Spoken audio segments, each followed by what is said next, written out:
This video is brought to you by HockeyMonkey.com, your one-stop shop for the best prices on all the latest and greatest hockey gear. Be sure to use coupon code HR4U7 at checkout to receive 7% off any order. Hey guys, Josh from HockeyReviewsForYou.com, bringing you my review of the Warrior Widow hockey stick. Now this is an older top-end stick from Warrior. It used to retail for $275, but you can actually pick it up on sale right now for $129.99, plus get an extra 7% off with coupon code HR4U7. That link can be found down below in the description. This is a very solid option for somebody who is on a bit of a budget, but still wants a top-end, very high-quality hockey stick. So with that being said, let's get right into the review. In terms of balance and weight, I have to say I was really impressed with the Warrior Widow. It weighs in at a very lightweight 420 grams, and because of the one-piece construction of the stick itself, a true one-piece construction I should say, you get a nice balance feel as well, with the balance point being very, very close to the middle. But I would say that the stick is still ever so slightly blade heavy, but not to the point where it hinders the overall feel. It just has a nice solid feel in hand, considering the actual weight of the stick being so low at 420 grams. So if you're looking for something that's relatively light, but at the same time has a nice sturdy feel in hand, the Warrior Widow is definitely something to check out.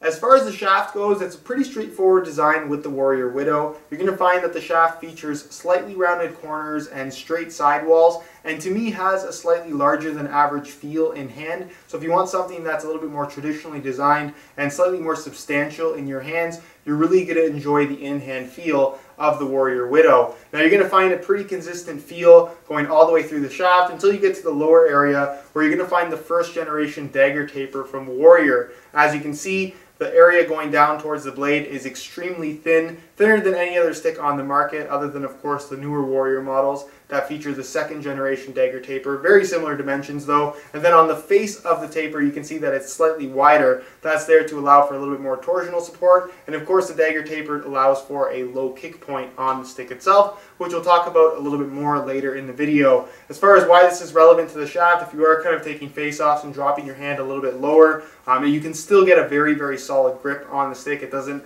affect your ability to hold the stick in any way at all, and it feels relatively comfortable in hand.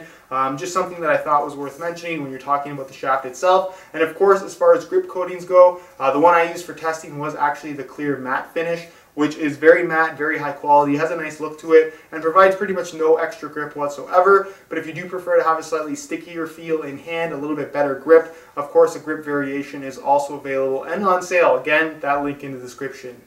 When it comes to puck feel, I really enjoyed using the Warrior Widow. Now the blade on this particular stick is the Pro Balance blade from Warrior, featuring D-Lite foam construction. So the D-Lite foam construction essentially consists of having slightly firmer materials towards the heel that progressively get thinner and lighter as you go towards the tip of the toe. This gives the blade a very, very lightweight feel, which makes it very easy to maneuver. It also has a very thin profile going towards the toe, whereas it's ever so slightly thicker at the heel area. This makes for a feel that does vary on the face of the blade ever so slightly. I did find that the heel area tends to be a little bit stiffer than the middle as well as the toe area of the blade. So you're getting that nice solid impact zone when receiving passes at the heel, whereas when you're stick handling using the middle of the blade and the toe, you have a slightly more forgiving feel about the blade itself. Now as far as the outside wrapping, it is of course a carbon fiber, but you also have some added Kevlar, making the material on the outside of the blade very, very hard,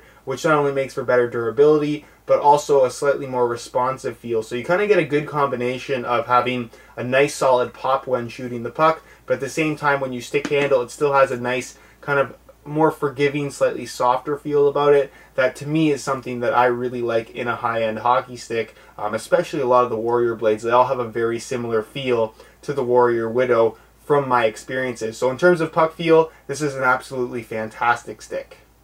In terms of shooting the puck, I really enjoyed the Warrior Widow. Now of course the first generation dagger taper construction of the shaft does make for a low kick point, which is generally more tailored toward wrist shots and snapshots, and that definitely is the case for the Widow. With that being said, I really did find that the first generation dagger taper feels a little bit stiffer, a little bit more rigid in comparison to the second generation dagger tapers found on the current Covert line. So while the shaft doesn't quite load up as easily, When you do load it up, it kicks back a little bit harder, I found, and makes for a nice, responsive, very, very accurate feel. The dimensions of the dagger taper never allow the shaft to open up on you. It adds a lot of torsional strength, and for the most part, the blade is nice and stiff as well. You get that nice pop off the blade, and like I said, it has a very accurate feel. So for the most part, this is definitely more suited towards wrist shots and snapshots because of the low kick point, but because it has a slightly stiffer feel as well, I didn't feel like there was any drop off in power, which is a lot of times the case with a low kick point stick when taking slap shots and one-timers. So as far as low kick point sticks go, this is one of the most versatile ones that I've personally ever used, and definitely a great option for somebody that has a very versatile shooting style and takes a lot of different shots all the time.